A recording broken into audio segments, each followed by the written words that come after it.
Baik, Bapak Ibu dan rekan-rekan semua, Assalamualaikum warahmatullahi wabarakatuh. Salam sejahtera untuk kita semua. Kali ini kita akan membahas masih mengenai tafsir PPN. Saat ini ada di chapter kelima ya, terkait tafsir Undang-Undang PPN. Terutama nanti kita akan membahas mengenai saat dan tempat terutang PPN.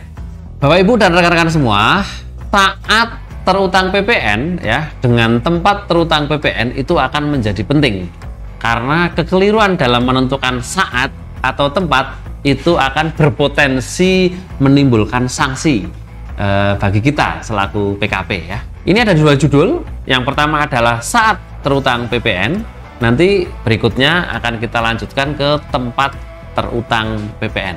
Yang pertama kita akan membahas mengenai saat terutang PPN ya.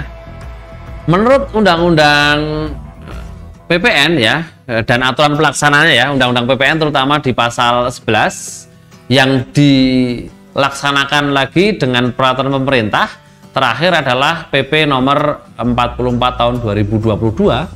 Saat terutang PPN itu yang pertama adalah saat penyerahan BKP, yang kedua saat penyerahan JKP, yang ketiga impor BKP ya, saat impor BKP, dan yang keempat adalah saat pemanfaatan ya, JKP ini ya. Kemudian yang kelima adalah saat pemanfaatan BKP tidak berwujud ya. Jadi kalau istilahnya pemanfaatan lagi ini adalah dari luar daerah pabean di dalam daerah pabean. Kemudian yang keenam saat ekspor BKP berwujud, yang ketujuh saat ekspor BKP tidak berwujud, dan yang kedelapan adalah saat ekspor JKP. Nah, ini yang unik. Yang kesembilan adalah pada saat pembayaran dalam hal pembayaran diterima sebelum penyerahan atau pemanfaatan. Jadi intinya saat terutang PPN itu mana yang lebih dulu antara penyerahan, pemanfaatan atau pembayaran. Misalnya ada jual beli gitu, barangnya belum diserahkan tapi uangnya sudah masuk dulu. Ketika ada uang masuk dulu namanya DP mungkin ya, down payment atau uang muka. Atas DP atau uang muka itu sudah terutang PPN. Dan Bapak Ibu dan rekan-rekan semua, yang perlu Bapak Ibu dan rekan-rekan semua ketahui, saat terutang PPN itu adalah saat pembuatan faktur pajak.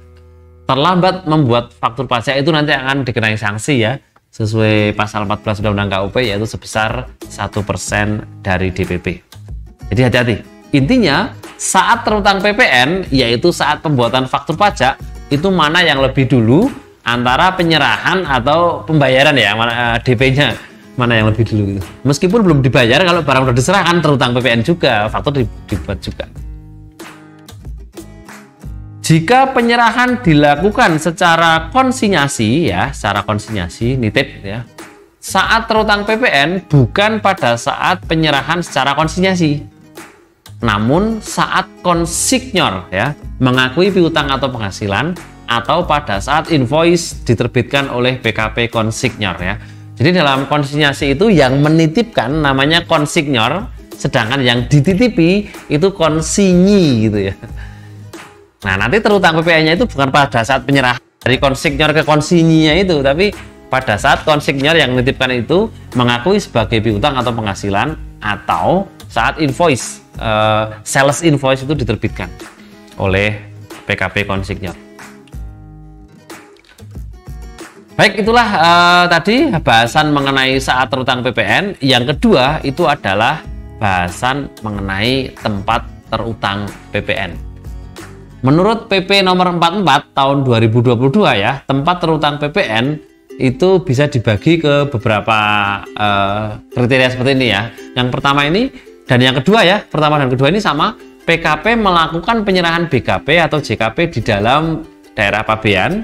Kemudian PKP melakukan ekspor BKP atau JKP, itu tempat terutangnya adalah di tempat tinggal atau tempat kedudukan, dan atau tempat kegiatan usaha dilakukan, atau tempat lain yang diatur dengan peraturan Direktur Jenderal Pajak. Ya. Jadi yang mungkin perlu Bapak Ibu dan rekan-rekan pahami, ada tempat lain, tapi tempat terutang PPN itu harus diatur dengan peraturan Direktur Jenderal Pajak. Contoh ini misalnya ada wajib pajak PKP, dia termasuk kategori besar ya. karena besar mungkin dia terdaftar di KPP Madya, atau mungkin kalau dia besar banget terdaftar di KPP wajib pajak besar itu, maka tempat terutang PPN-nya itu tempat dia terdaftar NPWP PKP-nya itu gitu. Misalnya nih, ada perusahaan rokok besar itu di Kudus, misalnya itu ya, Kudus itu Jawa Tengah. Tapi perusahaan rokok besar itu terdaftar di KPP wajib pajak besar di Jakarta, maka tempat terutang PPN-nya itu ya di Jakarta, bukan di Kudus gitu. Karena dia diatur tersendiri dengan peraturan Dirjen Pajak, utamanya adalah tempat terutang PPN untuk wajib pajak besar itu pemusatan di pusat terdaftarnya sana. Berikutnya, tempat terutang PPN adalah untuk orang pribadi atau badan yang melakukan impor. Itu tempat terutang PPN-nya itu adalah di tempat BKP dimasukkan dan dipungut melalui Direktorat Jenderal Bea dan Cukai ya. DJBC singkatannya itu, entah pelabuhan atau bandar udara itu. Dan yang terakhir adalah orang pribadi atau badan yang memanfaatkan BKPTB atau JKP dari luar DP. Apa sih itu BKPTB? DP itu BKPTB adalah barang kena pajak tidak berwujud. Kemudian kalau luar DP itu luar daerah pabean maksudnya gitu ya. Jadi orang pribadi atau badan yang memanfaatkan barang kena pajak tidak berwujud atau JKP dari luar daerah pabean, itu tempat terutangnya itu di tempat tinggal atau tempat kedudukan dan atau tempat kegiatan usaha. Berikutnya, Bapak Ibu dan rekan-rekan sekalian, apabila PKP mempunyai satu atau lebih tempat kegiatan usaha di luar tempat tinggal atau tempat kedudukannya, setiap tempat tersebut merupakan tempat terutangnya pajak. Dan PKP dimaksud wajib melaporkan usahanya untuk dikukuhkan sebagai PKP. Jadi misalnya saya PKP nih, punya kantor pusat di Yogyakarta. Kemudian saya punya cabang di Klaten, mungkin saya punya cabang di Magelang. Maka di Klaten dan Magelang itu juga wajib PKP. Kalau di Jogja pusat itu adalah PKP.